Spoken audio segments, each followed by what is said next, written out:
Yeah, because the banks will tell us that we can afford a Mercedes when we know we should be getting a Nissan. Yeah, a Honda Accord. Right. 1999. So, do you want to know the truth about infinite banking? You ready? My name is Carmen. And I'm Darius. In this video, we want to explain banking in its simplest form so that you can understand how you can benefit yourself when it comes to the hard-earned money that you make. Because Darius and I, we're floundering through our financial journey, just trying to understand, where do I put my money? How do I invest it? What do I do with it?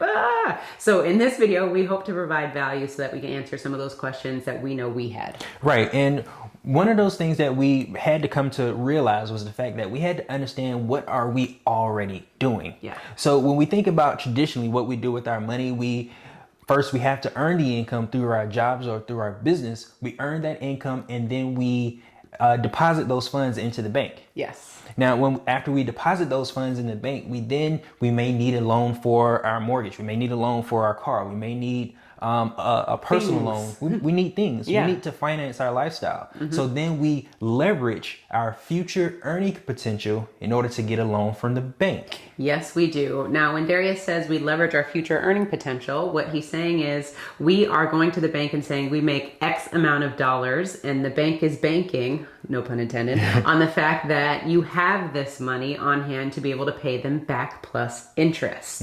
So at the end of the day, we're really banking on money that we don't have, because this is our future earning potential, right? Or our current earning potential. Yeah, and the only thing the banks are interested in is the fact that you're able to make the minimum payment, which includes the interest. And a lot of times that minimum payment is the last dollar that we have. Yeah, our minimum payment should be our maximum payment, actually.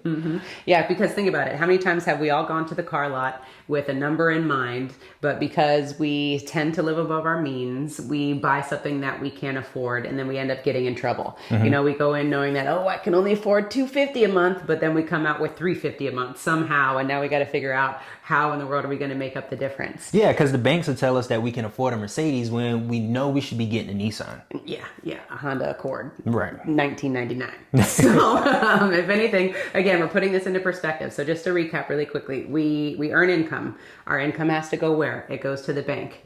And then we have to buy things. So we end up buying things through the bank. They're lending us money because we don't have the money on hand to buy these things outright.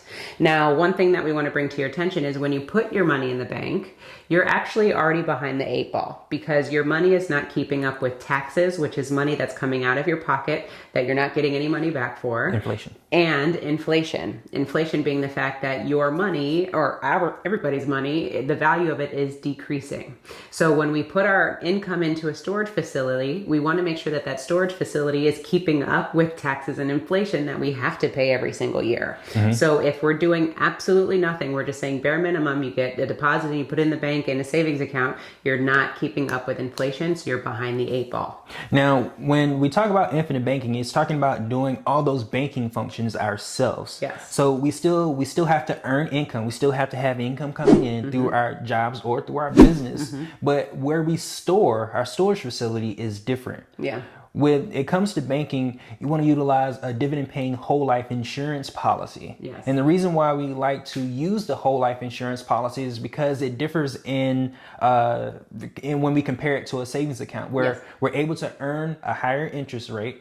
And one of the things we're able to do is, because of the fact that it's mutual, we're able to earn a dividend on top of the interest that we are guaranteed. So a dividend is basically the profits in which the insurance company share, because it's a mutual insurance company. When we think about a bank, the only people that share in the profits are shareholders. But as soon as you purchase a life insurance policy, you become part owner when you have a policy through a mutual life insurance company. Now, on the contrary, and comparing yourself to a bank, you aren't earning any profits from the bank. Yeah, you are earning some sort of interest in your savings account, but for the shareholders, they're eating pretty nice, and we're sitting here earning pennies in our savings account. So when we compare, again, the bank to being able to share in the profits versus a life insurance company, the life insurance company, it's a mutual relationship. You are sharing in the profits, or the money that's left over over, really that's what it is. The money that's left over with the insurance company is returned back to the policy holders, and that's called a dividend. So already off top, we're again behind the 8 ball because we continue to put our money in the banks. We're not sharing in any profits, nor are we keeping up with inflation. Yeah. Whereas with a life insurance company, with a life insurance policy, you're earning a guarantee, compounded interest rate, and you're a mutual owner in the company, so you get to share in those in the money that's left over. Yeah, the best relationship to have in any relationship, especially finance, is a win-win. Yeah, always has to be win-win. Always. Now, when it comes to leveraging the funds, like we said earlier, in a bank, you're leveraging your future earnings potential. With the whole life insurance policy, the only thing you're leveraging is cash that you already have access to. Yes. So you're not going to overspend because you're not going to get access to money that you don't have. Yeah, that's just not going to work. So this is kind of like insurance for your money, for your income.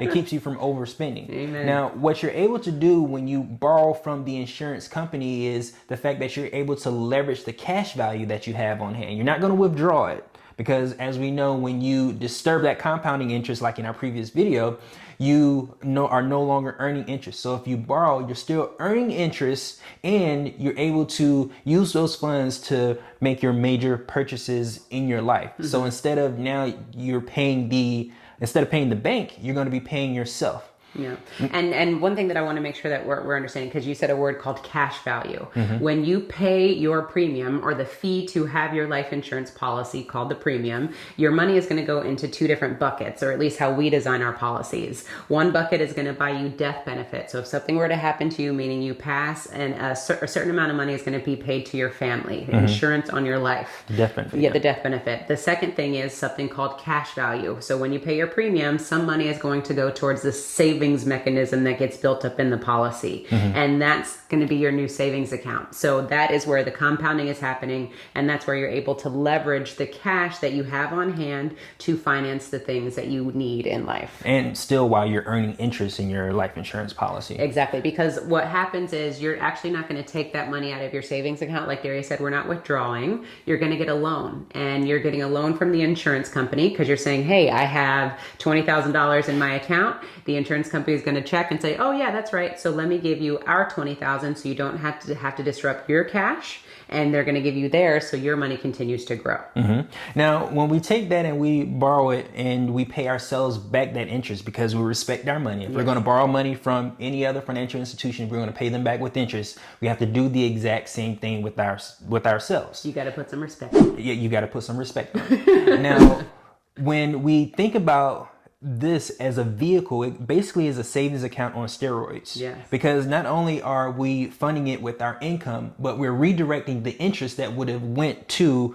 a financial institution that we would never see again. Mm-hmm. So this is how we're able to start snowballing our interest, our interest rates. This is how we stack interest rates. Mm-hmm. And what we are able to do is, when we go to retire, we're able to utilize these funds for our retirement, because the whole purpose of this is not a sprint. Mm-hmm. This is a marathon. We're in this for the long game, because compound interest works the best on the tail end, on the back half of it. Mm-hmm. Yeah, and one thing that I want to make sure that you guys understand is how we design our policies is for maximum cash value. A traditional whole life insurance policy typically in the first few years doesn't have any cash. Mm-hmm. So you need to make sure that you're working with an agent who understands exactly how this happens. So if this is something that interests you, then definitely click on the link below to join the Wealth Nation. We'd love to serve you. Mm-hmm. And then the other thing too is in the comments, let us know, what did you think banking was in the first place when you first started getting paid and this whole process started? All right, so let's switch gears. I think we've hammered the concept of banking and moving your money from one storage facility to the next. Mm-hmm. And paying yourself the interest that you would have paid to a bank or other financial institution, Mm-hmm. So that the thing that I want to make sure that you understand is, don't confuse banking with investing, because all we're doing is moving our money with the hopes that when we move our money, then we will invest and figure out how we're going to get cash flow. We're just moving our money so that we can earn the guarantee, we can have some sort of protection, and provide our families with a death benefit at the end of the day. Mm-hmm. Now, how much does it cost to do something like this? How in the world do I put my income inside a whole life insurance policy? Well, is based off your income, because the insurance company, again, isn't going to insure your life for more than your What you're net worth. Because we did a video with Garrett Gunderson, Yes. where he talked about purchasing your net worth. Yes. Well, when you purchase your net worth, it's going to be it's going to be based off of your income. So if you make $100,000, $150,000 a year, your net worth is going to be based on your $3 million, $4 million, because if something was to happen to you, that's how much income your family would be out of. At loss, yeah. So what we're able to do with a life insurance policy is, based on our premium, we're able to actually have that amount in death benefit, so that we don't have to worry about that aspect of it. We can worry about how we're utilizing the funds to make more money. Now, when we think about, again, how much does this cost, what Darius and I typically say is you need to put your savings into a whole life insurance policy. And savings is where you are habitually putting money aside or paying yourself first. Check out that video where we talk about paying yourself first, where the money that you have saved before spending, that's the money that we want you to use to start your banking process. And those are the funds that you're going to use to start your policy, because we're going to start basically on a drip system. You're going to take a little bit of income, use it to start a policy, and then let that grow. And as that's growing, as you increase your cash flow, then let's take a little bit more money and start another policy, so that you can then get that amount of money to growing for you, so you can leverage against. You're not going to be able to just take your whole income and dump it in, because you are going to need that money to buy the things that you need in life. Right. And immediately you're not going to have dollar for dollar back. So if anything, like we said, this is all about a process. This is a marathon, and this banking journey doesn't just start overnight. Yeah, in the first year, you should have 60 to 70% available in cash value. And that's how we design our policies, because again, for us, this is about a lifestyle. And when we talk about compound interest is something that takes time. So really, the whole banking process is going to be even sweeter and sweeter the longer that you go, and don't expect that you're going to have all the funds just readily available to you in the first few years. Yeah, this is something that, again, gets better over time, because this is something that is kind of added to your lifestyle. Yes. Now, when it comes to the amount you should get started with, we started with $10,000 because that's what we had available, save consistently every single year. Now, as our income increased, we got more policies, but we can't get any more insurance than what We're worth. what we're worth. Yeah.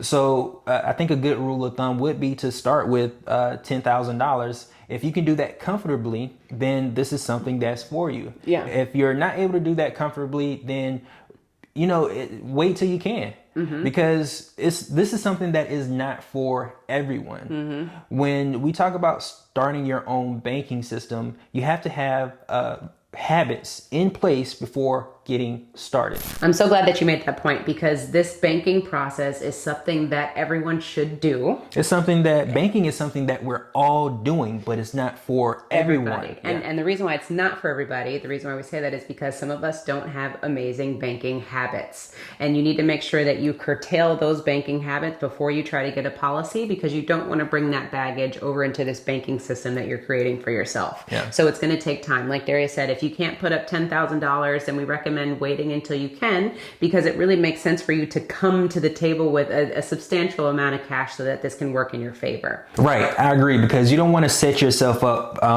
to fail. Because let's say you have $10,000 the first year and you don't have it the second year, what happens then? You lose your policy. You don't want to lose your $10,000 because it's something that you couldn't afford. Most people think that life insurance is really expensive, but it's expensive when you can't afford it. So don't put yourself in that situation where you could potentially overextend yourself. Exactly. Yeah. So if anything, when we talk about banking, again, we wanted to explain infinite banking, this process in its simplest form. And the simple form is all we are doing is changing the storage facility in which we put our income. We want our income to work as best as it possibly can without us having to lift a finger. So if anything, let's just move it over to a whole life insurance policy, earn the compound interest, get get a death benefit to cover our butts, and then utilize that life insurance policy to finance our lifestyle, to own our own lifestyle, so that we can keep all of that money working in our own system instead of sending it back to the banks every month for our minimum payment. Another thing to take in consideration is your health. If you don't have good health, then you won't qualify for as much money. You may not even qualify to add cash value to your policy. So what you want to do is just make sure that your average health, if you had any pre-existing conditions like cancer or some terminal illness, that may disqualify you from buying a policy on yourself. So you may have to get a policy on someone else. Someone else meaning a family member, somebody who would be at financial hardship if you were to pass. Right. You are able to insure other individuals if you are uninsurable, but you have to have something called mutual interest, which is what I just explained. Right. Now, when it comes to age is a factor when it comes to death benefit, but the reason why we're using cash value life insurance in the first place is for the cash value. Yes. The death benefit is a add-on. It's a bonus. So if I'm 35 and if you're 75, you're still able to get life insurance and you're still able to have the same cash value, but the death benefit would be significantly different. Less, yeah. It would be a lot less. And it probably will cost you more. It will cost you more to have insurance. So that's why we say you need to come to the table with a good amount of money in order for this to make sense for you. Yeah, absolutely. Because let's bring this home. The whole point of doing this is to keep money in our family. The whole point of this is legacy. Yes. One thing we can't pass on to the next generation is a good credit score. But what we can pass on to the next generation is money, which we would get with utilizing whole life insurance. We'll get money and we'll get a system to pass on to the next generation. Everything that we're doing right now is not for us, it's for our grandchildren. Yes. Yeah, that the next legacy, the next generation. The next generation. And oh man, I feel like you just opened up a whole can of worms when you said you can't pass on your credit score. Like, that's genius. We need to write that down. Because really think about everything that you're doing. You know, every single day you're going out, you're working, you're making an income. Why are you doing this? It's for your family. It's for yourself.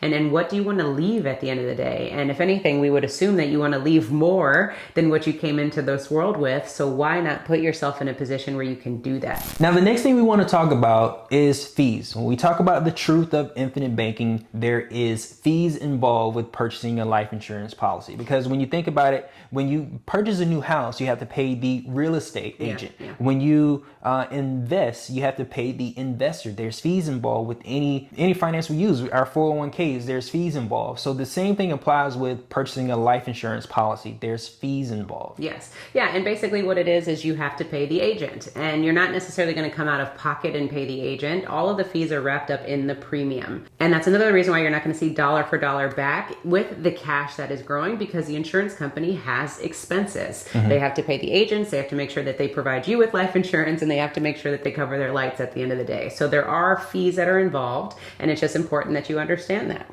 Yeah. And check out our freebie. And check out our freebie, and check out the link here. Freebie. Now that you understand the banking process, go ahead and check out our next video where we will show you how to make more money with your banking system, because cash flow is the name of the game. And check out our freebie below where you can get 52 different ways on how you can utilize your banking system. Make sure you own your own lifestyle. Or someone else will.